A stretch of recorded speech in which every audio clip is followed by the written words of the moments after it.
In this tutorial video, we're going to go over exporting your videos. Now, if you recall, when you first create a video, you're going to be prompted to enter the resolution that you'd like to use. Now, you can change this at other points during the production process. For example, you can go over here to Settings, and you can change your resolution here to the desired amount. Likewise, when you go to export your video over here, you get this screen, which you also see on my canvas, and you have a choice to change the resolution right here. I'm going to go ahead and cancel that because I'm not ready to export. So currently I have it set to 480p, which is the default. I will change that most likely when I go to export it, but for now that's fine. So let's talk a little bit more about these resolutions. I'm going to go to this screen here.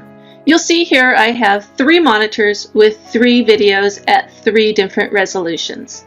So down here is the 480, and it's pretty small.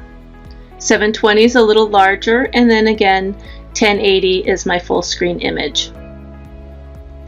Now, if I were to have the video in like a smartphone at 480, it would look fine. But if I were to play it full screen on a large monitor, it's going to turn out all pixelated like this. So that's why you want to be cognizant of the different resolutions.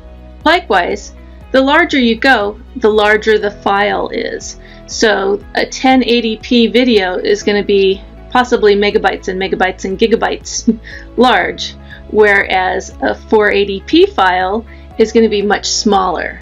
So you need to kind of weigh how the video is going to be used and take all of that into consideration. Then there's another choice, the Facebook and Instagram choice. This is for square videos, okay? So you'll notice if I have a little Facebook post here, the video needs to be square to fit in it properly. And my video here is rectangular. So what happens if we want to make a square? Let me show you. We go back to this screen, and I'm going to go back to Settings, and like I mentioned, you can change your resolution. I'm going to go ahead and choose Facebook and Instagram. It's going to change it to 1000 by 1000. You'll notice that's a square, and the settings will turn into a square here. So instead of having a white rectangle, I now have a white square. Now, I feel this is a little too small for this, so I'm just going to go ahead and increase the size so that I take advantage of the format. And that looks nice. So now I can export it and it'll be a square for my Facebook page. If I go over here, you'll see that the square fits nicely in the allotted space. If you have a specific resolution that you have in mind, you can also change that. So let me go to export real quick and say you want a very specific resolution. So say you want it to be 1000 by say 1200 for whatever reason. So you can change it there, and that would be that. If you want to constrain the aspect ratio, simply put a check mark there and it will make the adjustment accordingly.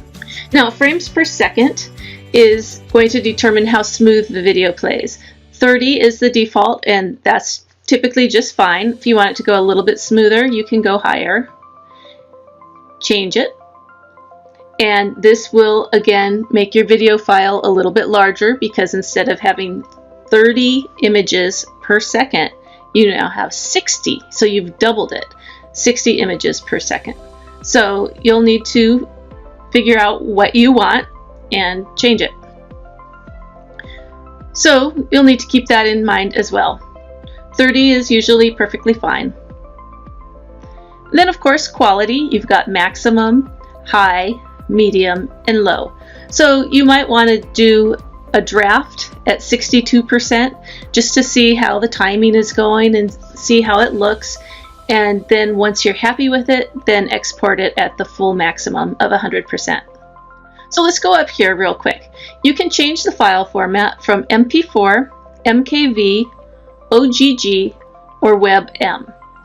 The MP4 format is by far the most popular, so it is the default. And then finally, when you're ready to export your video, you can accept either the default destination or you can change it. So I'm going to go ahead and change it to my desktop. And I'm going to go ahead and export it by clicking the Save button and then Continue. And now Doodly will do its thing.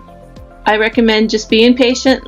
Don't leave this screen, just let it go, and soon enough it will be done. Okay, now it's done exporting, and it has this convenient little button here, Show Exported File. And Finder or Windows Explorer will open, showing you your video. All you have to do is click it, and there it is. I'm gonna move it over, and here's my square format video. This is the one I resized, and then these are the ones that I did not resize, and they look good. And that's it for exporting videos.